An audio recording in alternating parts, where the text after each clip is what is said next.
Halo semuanya, sawadee-krap. Apa kabar? Semoga kabar kalian selalu baik dan juga sehat. Selamat datang di segmen analisa. Hari ini kembali kita akan update mengenai bagaimanakah kelanjutan tentang pembunuhan seorang ibu dan juga putrinya di Subang, Jawa Barat.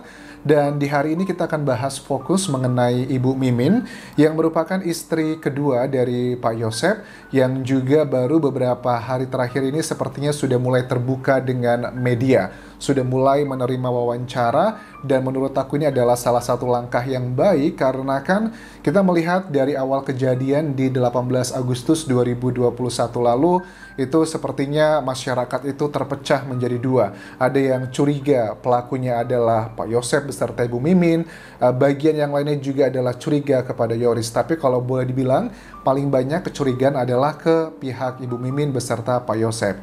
Nah, dengan mereka mulai memberikan keterangan di berbagai media, menurut aku ini adalah langkah yang baik ya, karena bisa mengikis sedikit demi sedikit berbagai informasi yang cenderung menyerang mereka. Karena kalau mereka cuma diem aja, itu sepertinya mengiyakan apa yang mungkin lawannya sedang sampaikan.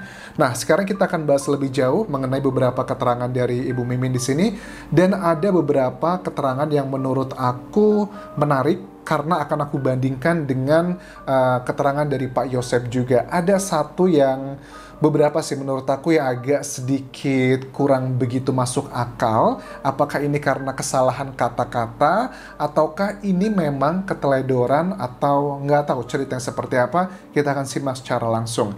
Oke, kita akan mulai langsung. Yang pertama adalah wawancara dari Kompas TV. Ibu Mimin mengungkapkan tentang kronologi awal. Bukan kronologi sih, tapi tentang apa yang sedang dilakukan dia pada 18 Agustus 2021 lalu. Ini adalah cuplikannya. Kita sholat, langsung pagi-pagi Pak Yosep beli surabi. Udah beli surabi, nyantai-nyantai sebentar, Pak Yosep jam 7 lewat berangkat. Beli surabi, kemudian nyantai-nyantai besar, jam 7 lewat, berangkat deh ke rumah Ibu almarhum Tuti ya. Jadi jam 7-an. Nggak tahu, ini jam tujuan ini bisa jam 7 lebih 1, lebih 2, lebih 3, dan sebagainya. Tapi fakta juga kita melihat dari Pak Yosep berkali-kali di berbagai media, beserta juga kuasa hukumnya selalu bilang bahwa Pak Yosep itu tiba di lokasi kejadian tepat jam 7 lebih 15 waktu Indonesia Barat.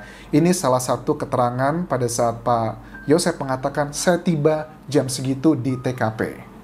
Bapak sampai di TKP 7/4. Apa yang Bapak temukan di sana? Kita kaget itu. Oke, 7/4. Dan hampir semua media massa yang mewawancarai tentang hal ini, kuasa hukum, Pak Yosep mengatakan jam 7/4. Ibu Mimin mengatakan berangkat dari rumah jam 7-an. Oke, berarti let's say jam 7 lebih 1 menit gitu kan ya. Berarti perjalanan kurang lebih sekitar 14 menit menuju ke lokasi istri pertama. Tapi kalian juga harus ingat, jejak digital itu tidak bisa dihapus begitu saja. Ini adalah keterangan dari banyak media massa, salah satunya aku ambil dari Tribun, ya. Di tanggal 27 Agustus 2021 di hari Jumat, di sini dinyatakan keterangannya bahwa terungkap jarak rumah istri muda Yosep dengan TKP pembunuhan di Subang 20 menit. Ini yang ngomong adalah kuasa hukumnya. Dan juga beberapa kali kita melihat ada beberapa wawancara pun yang menyatakan bahwa memang jaraknya sekitar 20 menit.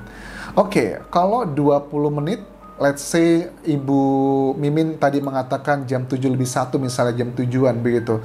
Artinya kan sekitar 14 menit waktu perjalanan. Mungkin aja kalian yang tinggal di Subang, kalian bisa coba cek gitu. Terus tuliskan di kolom komentar video ini. Menurut kalian, dari tempat tinggalnya Ibu Mimin menuju ke tempat tinggalnya almarhum Ibu Tuti, sama-sama masih di Subang, dengan sepeda motor, itu mungkin nggak sih 14 menit? Atau mungkin aja kalau ngebut gitu. Oke, karena kan kondisinya pagi ya jam 7. 18 itu berarti kan kita habis merayakan 17 Agustusan ya. Mungkin nggak terlalu ramai juga jalanan. Terus juga kayaknya Agustus itu termasuk PPKM nggak sih di Indonesia? Tolong komentar juga di video ini. Jelas, ini bukan berarti kalau seandainya ada yang salah, mungkin Ibu Miminnya sama lah. Kita harus juga menjunjung tinggi azas praduga tak bersalah. Mungkin aja Ibu Miminnya nggak terlalu ngerti jam-jamnya karena mungkin salah ngomong, hilaf. Tapi menurut aku di wawancara ini kan Ibu Mimin didampingi sama ada beberapa pengacaranya itu. Jadi fungsi dari pengacara itu aku yakin banget pada saat diwawancara di media akan mengingatkan hal-hal yang mungkin bisa memberatkan kliennya. Dan ya kita bisa cek coba teman-teman yang di Subang atau yang tahu daerah Subang, apakah mungkin perjalanan dari rumah Ibu Mimin ke Ibu Tuti almarhum itu bisa sekitar 14 menit. Oke. Lanjut lagi, kita akan simak bagian berikutnya adalah fakta berikutnya. Aku tahu kapasitasku di sini hanyalah menganalisa. Jadi menganalisa berdasarkan jejak digital. Jadi aku tidak akan terlalu jauh menghakimi siapakah pelaku atau bukan pelakunya. Bukan itu tujuanku, tapi aku hanya ingin melatih teman-teman untuk berpikir secara logika gitu pada saat mengejat seseorang, bukan cuma sekedar rasa tidak suka atau suka, tapi ada alasan secara logikanya. Itu adalah tujuan utamaku. Oke, di wawancara ini juga kita ketahui menurut keterangan dari Ibu Mimin, karena kan selama ini ada banyak konspirasi di luar sana yang beredar. Ini kayaknya orang-orang yang curiga dengan Ibu Mimin gitu kan, ya bilang ini karena Ibu Mimin itu kan pernah menjabat sebagai bendahara di yayasannya, kemudian dipecat oleh Yoris, digantikan dengan Amel, mungkin ada rasa sakit hati. Nah, terkait dengan ini, Bu Mimin tuh mengatakan bahwa dia menikah dengan Pak Yosep itu memang yayasannya sudah ada, tapi sekolahannya belum. Artinya adalah Ibu Mimin mengklaim dia pun juga punya turut andil membangun sekolah ini, yayasan. Mungkin ada SD, SMP, SMA, kalau aku tangkap yayasan. Coba kita simak keterangannya berikut ini ya. Pak Yosep nikah sama saya itu sebelum punya sekolah. Yayasan mungkin udah ada ya, tapi sekolah itu belum. Oke. Pak Yosep menikah dengan saya itu sebelum punya sekolah. Yayasan mungkin sudah ada. Ini maksudnya apa? Nggak ngerti aku. Mungkin yayasan sudah ada, tapi sekolah belum.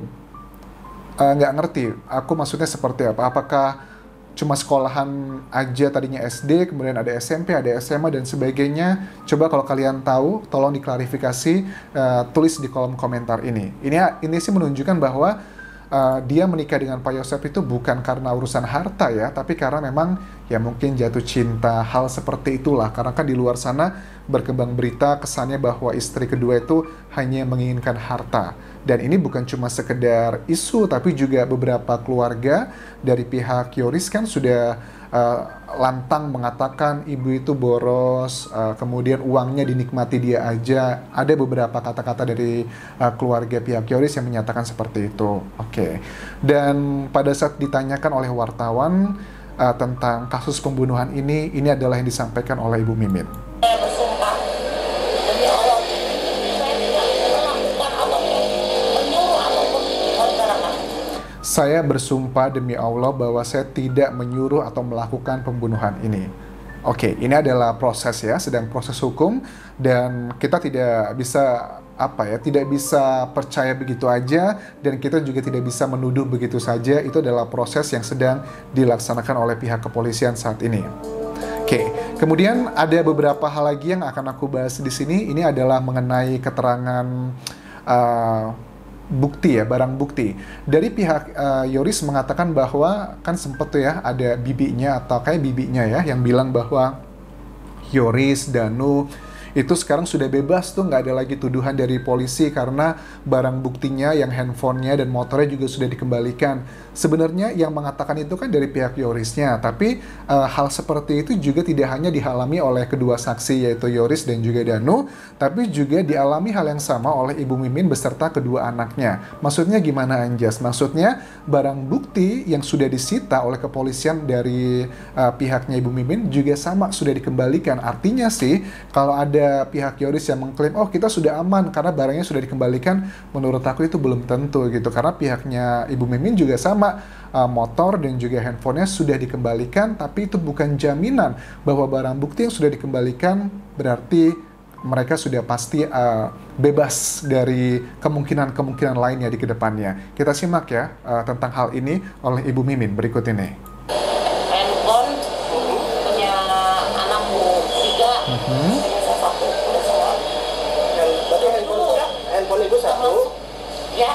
Anak-anak kan yang satu ada 2. Oke. Pegang 2. Jadi 4 semuanya. Termasuk itu motor NMAX udah dikembalikan. Oke. Motor NMAX, kemudian handphone 4 udah dikembalikan. Nah, ini kan mengkonfirmasi bukan hanya pihak dari Yosef dan juga Danu yang dikembalikan motor dan juga handphonenya, tapi juga dari pihak Ibu Mimin. Dan ini bukan jaminan bahwa tidak ada kemungkinan lainnya berikut lagi. Oke, di bagian terakhir aku mau bilang bahwa sebenarnya seperti aku bilang, ada beberapa kemungkinan ya. Kemungkinan yang pertama adalah kasus ini bisa saja pelakunya adalah salah satu dari kedua kubu. Karena aku melihatnya ini sudah kubu gitu ya. Kubu pertama adalah kubu Pak Yosef beserta istri muda. Yang kedua adalah kubu Yosef dan juga Danu dan sebagainya. Bisa saja mereka adalah salah satu pelakunya, atau bisa kedua-duanya, ataupun juga sama sekali tidak ada dari kubu mereka. Dan pelakunya mungkin aja adalah orang luar, begitu, dan memanfaatkan situasi ketidakharmonisan ini untuk memframing ke orang-orang yang seharusnya tidak di-framing, begitu. Dan aku juga cukup khawatir ya, dengan berbagai komentar negatif yang cenderungnya itu emosional, aku tangkap dari pihaknya Yoris ke pihaknya Ibu Mimin dan juga Yosef, itu kayaknya bahwa mungkin aja adalah faktor psikologi karena memiliki permasalahan keharmonisan di keluarga mereka. Bu Mimin dianggapnya sebagai pendatang, mungkin pengganggu seperti itu. Nah, momen ini dijadikan sebagai ajang untuk membalas menyakiti. Takutnya seperti itu, karena kan kalau ngomongin soal fakta, jangan sampai hanya karena ketidaksukaan kita dengan seseorang, subjectivity, justru malah mengaburkan si pelaku sebenarnya. Mungkin aja hal-hal yang emosional kita lihat di sosial media oleh pihak Yoris dan keluarga besar, itu adalah salah satu bentuk ketidaksukaannya lama, tapi karena ada kasus ini kemudian menjadi excuse ya udahlah biar dia tahu rasa gitu, karena selama hidup juga menurut keterangan dari keluarga Yoris kan Ibu Mimin pernah meneror almarhumah dan melakukan hal-hal yang dianggap menyakiti keluarga dari pihak almarhumah Ibu Titi. Tapi sekali lagi itu adalah hak pribadi mereka yang merasakan permasalahan, tapi fokus aku adalah jangan sampai orang yang tidak bersalah harus menjadi korban karena faktor-faktor subjektif tadi. Dan aku yakin kepolisian sekarang sudah jauh lebih hati-hati melihat ini semua, memilah-milah mana yang kira-kira ini adalah fakta atau sekedar asumsi-asumsi semata. Terima kasih sudah menonton video ini, dan please jangan lupa subscribe channel YouTube ini, karena yang subscribe itu hanya baru sekitar 16%, tapi sisanya cuma nonton dan belum pencet tombol langganan atau subscribe. Terima kasih sudah menonton, sekali lagi sampai ketemu lagi, tinggalkan like, tinggalkan komen, dan kopun krab semuanya. Bye-bye.